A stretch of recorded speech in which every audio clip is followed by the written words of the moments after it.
বলিউডে দেখতে দেখতে 9 বছর, কিন্তু এই 9 বছরে ঠিক কতটা নিজের জায়গা তৈরি করতে পারলেন জাহ্নবী কাপুর?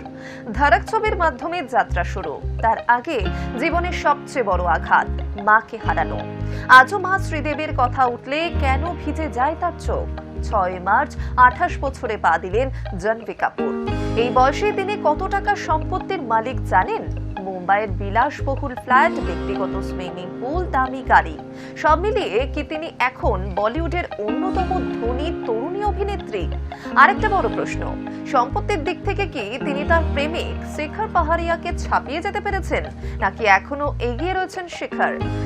চলুন দেখে নেওয়া যাক জাহ্নবী কাপুরের সম্পত্তি, কেরিয়ার আর ব্যক্তিগত জীবনের কিছু অজানা তথ্য। নমস্কার, আমি ঋতু, আপনারা দেখছেন হাই নিউজ।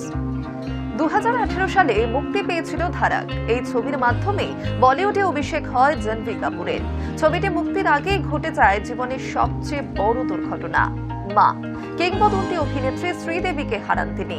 তারপর থেকেই যেন আরো বেশি করে নিজেকে প্রমাণ করার লড়াই শুরু হয় জাহ্নবীর। গত 9 বছরে একাধিক ছবিতে অভিনয় করেছেন তিনি। ধীরে ধীরে বলিউডে নিজের পরিচিতিও তৈরি করেছেন। তবে শুধু অভিনয় নয়, বিলাসবহুল জীবনযাপন নিয়েও প্রায়ই সংবাদের শিরোনামে উঠে আসে জাহ্নবীর নাম। বর্তমানে জানা যাচ্ছে জাহ্নবী কাপুরের মোট সম্পত্তির পরিমাণ প্রায় 82 কোটি টাকা। মুম্বাইয়ের বান্দ্রার এক অভিজাত এলাকায় বাবা বনি কাপুর এবং বোন খুশি কাপুরের সঙ্গেই থাকেন তিনি। তবে সম্প্রতি নিজের জন্য একটি নতুন বিলাসবহুল বাড়িও কিনেছেন জাহ্নবী। মুম্বাইয়ের সেই দোতলা ফ্ল্যাটের দাম প্রায় 65 কোটি টাকা। এই বাড়িতে রয়েছে ব্যক্তিগত সুইমিং পুল, আধুনিক ডিজাইনের রান্নাঘর এবং বাড়ির বাইরে একটি বড় বাগান। শুধু মুম্বাই নয়, চেন্নাইও একটি বাড়ি রয়েছে তার। এই বাড়িটির দাম প্রায় 1.5 কোটি টাকা। বাড়িটি কিনেছিলেন তার মা শ্রীদেবী। অভিনয় থেকে যে বিপুল আয় করেছেন জাহ্নবী তা বলাই বাহুল্য। একটি ছবির জন্য তিনি পারিশ্রমিক নেন প্রায় 5 কোটি টাকা। এছাড়া একাধিক বড় ব্র্যান্ডের প্রচার দূত তিনি।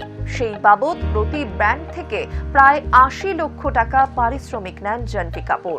এখানেই শেষ নয়, অভিনেত্রীর গ্যারেজেও রয়েছে একাধিক বিলাসবহুল গাড়ি। প্রতিটি গাড়ির দামই প্রায় 5 কোটির বেশি বলেই জানা যাচ্ছে।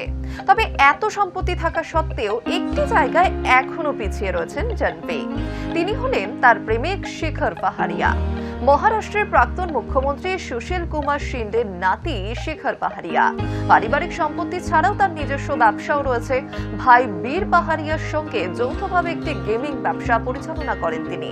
সব মিলিয়ে শেখর পাহাড়িয়ার মোট সম্পত্তির পরিমাণ প্রায় 85 কোটি টাকা বলেই জানা যাচ্ছে। অর্থাৎ সম্পত্তির অঙ্কে এখনো সামান্য হলেও এগিয়ে রয়েছেন শেখর। তবে প্রশ্ন উঠতেই পারে, বলিউডে 9 বছর কাটিয়ে জাহ্নবী কি ধীরে ধীরে নিজের শক্ত জায়গা তৈরি করতে পারছেন? আগামী দিনে কি সম্পত্তির অঙ্কেও প্রেমিক শেখর পাহাড়িয়াকে ছাপিয়ে যেতে পারবেন তিনি? আর সবচেয়ে বড় কথা, মা শ্রীদেবীর মতো কি একদিন বলিউডে কিংবদন্তি হয়ে উঠতে পারবেন জাহ্নবী কাপুর? এই প্রশ্নগুলোর উত্তর অবশ্য সময় দেবে। তবে আপাতত জন্মদিনের মুহূর্তে জাহ্নবীকে ঘিরে আলোচনার কেন্দ্রবিন্দুতে রয়েছে তার কেরিয়ার, সম্পত্তি ও ব্যক্তিগত জীবন।